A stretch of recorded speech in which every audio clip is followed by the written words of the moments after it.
city, very beautiful city, Toronto. All right, Anthony, can you hear me? Anthony Berot. Okay, Awesome. okay, also from the same place, from Toronto, yeah?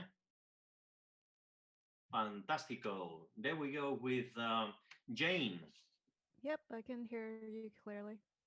also Toronto, yeah? Near there. All right. Melis Dimitriou. Yes, I can hear you. Okay, also from the same place, yeah? Toronto. Yep. Fantastico. Okay, let me see now. Uh, Rosy Boy. Yeah, hi, Fred. Okay, I'm wonderful. also from Toronto. Fantastico. Fantastico. Samia. Yes, hi there. It's Samia from Mississauga, Ontario. Okay, fantastico. And Brent.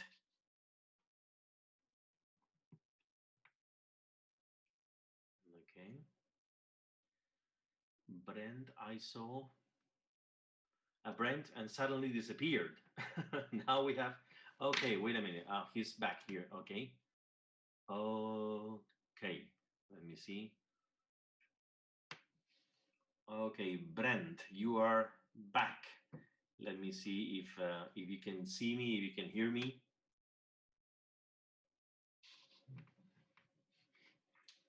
Okay. I don't see your microphone. I don't even know if you're on or off, Brent.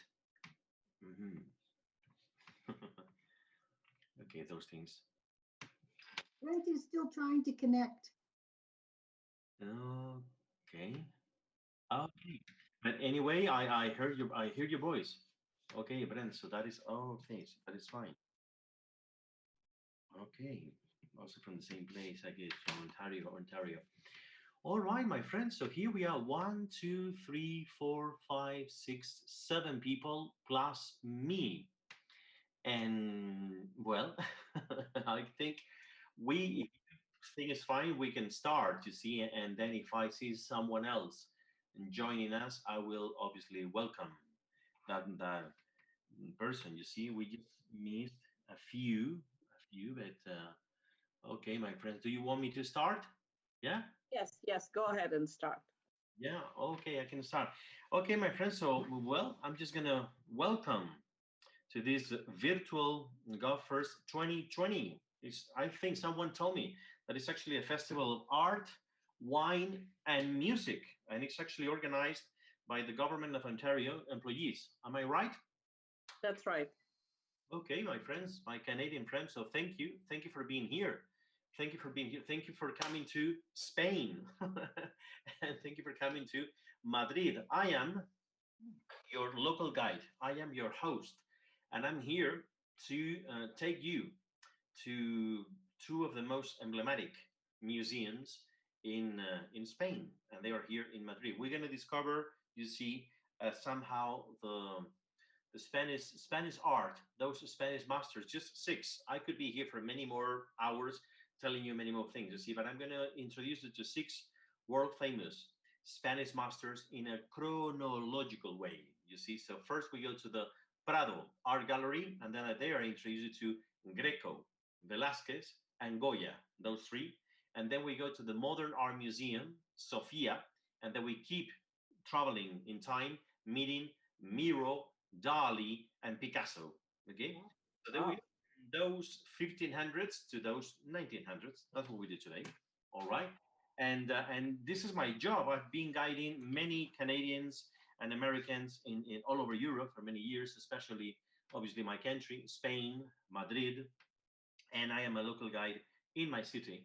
I do many walking tours and also I guide many of your students. You see, in some high schools and colleges and universities coming from Toronto, from Ottawa, from Montreal, also in Quebec, and from Vancouver, and from other places. You see, I usually guide your students in my museums here in Madrid.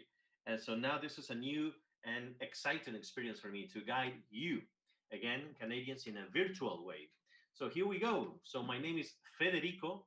That means Fred in English. So if you are ready for Freddy, okay? I'm gonna take you to the museums. And let's do it in a very special way because I really enjoy to tell you stories in first person. I'm going to play for you the role of those painters. I'm going to tell you in first person why I painted that masterpiece, when, where, and how. Okay? Ready for the show? So there we go. There we go. Okay, let me see. Let me see. Okay, Brent, can you hear me better now? Because I can see that you had some problem, some sound issues, but I hope that you can hear my voice and you can see me better now. I hope so. Okay, here we go. Okay, amigas y amigos, there we go. I didn't ask if well, question number one: have you ever been to Spain or Madrid? Any of you? No. No. Yes. Okay, some of you yes, some of you no. All right, so here we go. Yes. And do you know El Prado and also Sofia museums?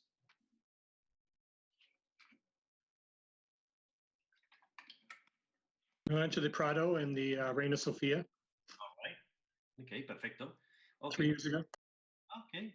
So there we go. Let me take you there. Let's go now. This tour is going to take us roughly 1 hour. It's right now in Toronto. Is right now 1:45, isn't it? Yes.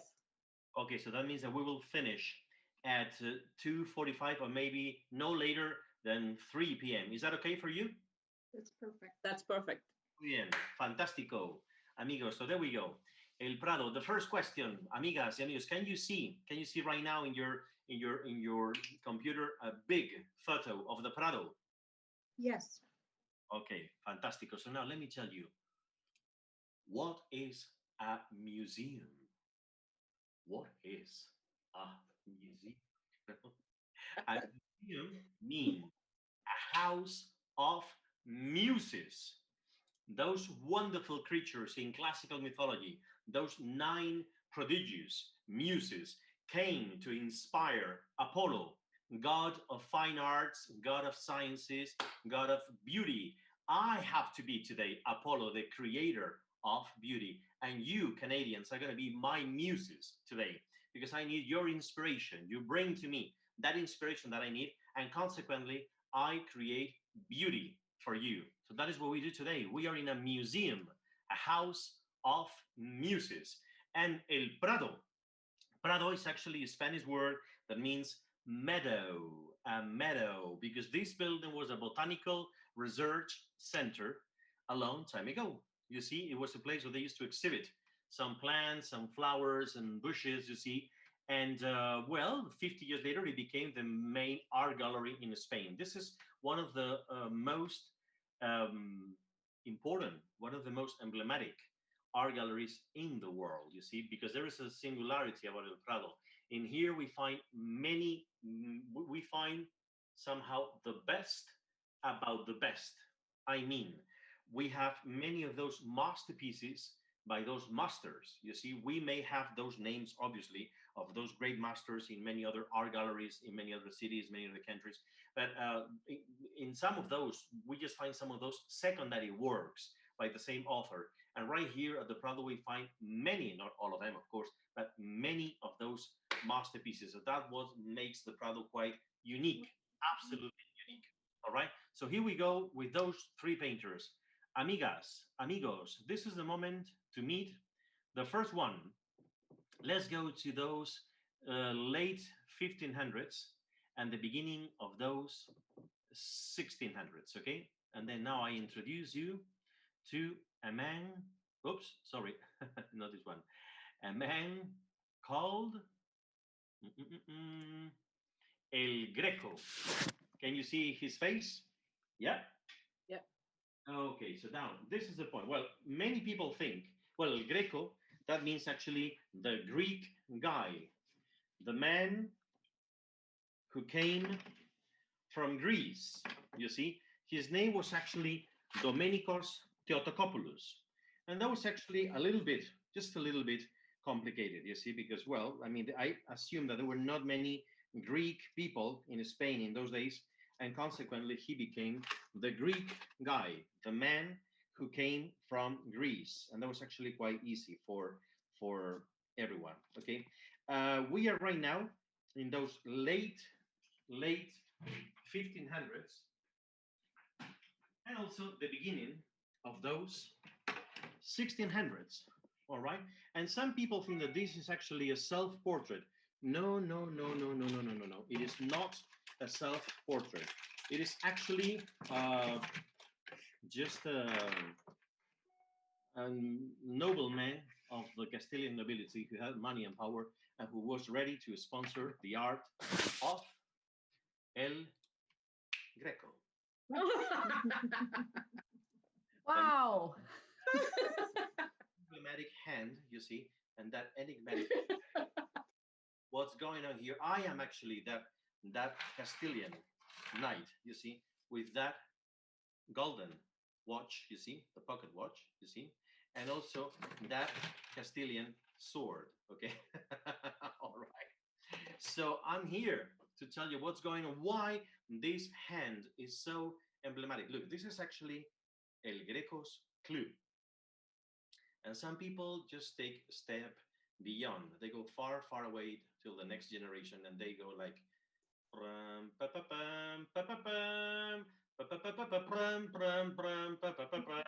you see, Star Trek, the movie, Mr. Spock. Live long and prosper. El Greco goes Mr. Spock. You see why? Because in Hollywood, anything goes, you see, and that is what it is. So now, why? I mean, first, I tell you the story in first person. Here I go to tell you that I am Domenikos Theotokopoulos, known as El Greco, and I am called the painter of hands and faces, faces and hands. You see, you can see me in some of those paintings. You can see me here in a self-portrait when I was actually in my 30s. Then you see also another self-portrait when I was in my 60s. Then I introduced to you also my son when he was just 10 years old. Jorge Manuel Theotokopoulos would become later one of the greatest architects in Spain in those 1600s. Okay, I also occasionally enjoyed to paint animals. Look at this, the curiosity of this monkey. You see when this boy is actually making fire. And I want you to pay attention to those hands. I am constantly painting hands in a very peculiar way, including the hand of Jesus, in this case, the one in red, or this one, which is the most charismatic one, which is El Caballero de la Mano en el Pecho, the Castilian knight with his hand on his chest. I have to tell you, my friends, I have to tell you that in those days, painters, we were obviously painters, but we were not considered painters. You see, we have no freedom to choose what we have to do, what we have to paint, when, where, and how. That is not actually my case because I am a celebrity, okay? But I have to tell you that when I became a mature painter in Spain, in the town of Toledo, holy Toledo, the one in Spain, not the one in Ohio, okay, in USA, no? All right. And I became a teacher of a school of arts. I have many students working for me. And in those days, I have to confess that I did nothing. You see, in those days, my student, this is a situation. I just show up and I say, hey, boys and girls, today we're going to paint the knight with his hand on his chest. So I just show up here with my pen, and this is all I do.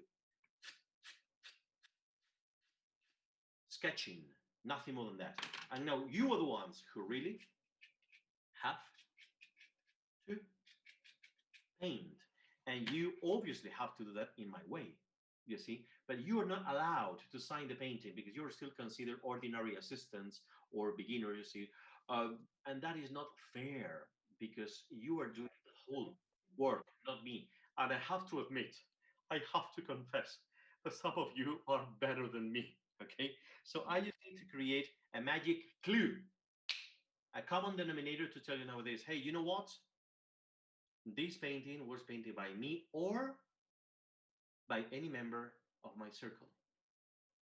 And that is a wonderful, wonderful, wonderful gesture to homage some of those unknown painters in the history of art. We'll never know those names, and sometimes they were better than their masters actually were. And El Greco thought about some of them, and that is absolutely beautiful. You see, El Greco is constantly playing in a very unnecessary way with the hands of every character, and sooner or later he's giving to you a magic clue. You see, and that is like, wow. So that is why, my friends, I showed you here this emblematic painting. He was just one of those wealthy knights from the kingdom of Castile who had money to sponsor my art, and consequently he deserved a free portrait. I also showed to you how, in this case, Saint Sebastian, I showed to you Saint Sebastian to tell you that we find here the original wooden frame from the times of El Greco. And then we find from those 1500s, okay?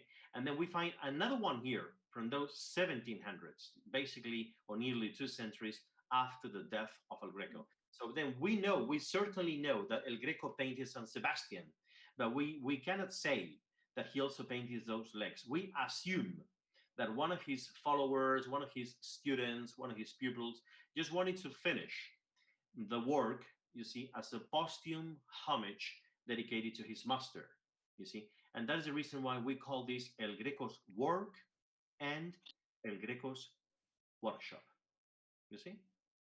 All right. So this is, my friends, this is one of the reasons why we find El Greco came from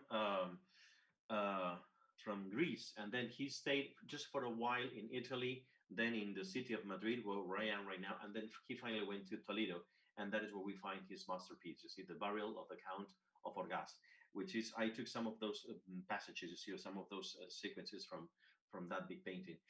This is one of our examples. We call him our classic master, our adopted kid. You see, he came from Greece, but basically he spent all his professional life in Spain. So that's why, you know, in the world of art, he's considered somehow Spaniard, okay? Or we never forget his Greek roots.